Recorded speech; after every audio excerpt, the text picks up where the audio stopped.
जय जगन्नाथ। पवित्र हेरा पंचमी अनेक अनेक शुभेच्छा।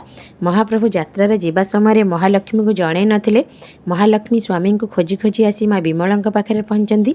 माँ विमला को पचार माँ मो स्वामी को देखिच कि? माँ विमला कहते अरे तू जानिनु कि भाई भौणी मिशीपरा गुंडीचा बाड़ी को बुली जाइछन्ती।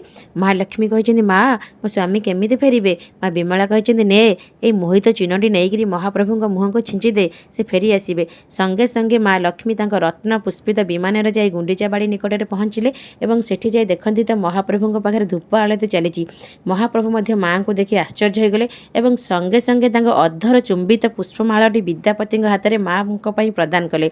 विद्यापति आसी माँ को मालटी दे कहले माँ महाप्रभु ये मालटी आपण आपण फेरी जातु। महाप्रभु कहले 3 दिन पर फेरिबे। माँ लक्ष्मी एक शुणी रागर जर्जरित हो नाकचणा द्वारा दई फेरी आसी नंदीघोष काठ खंडे भांगी फेरी आसिले। जय जगन्नाथ।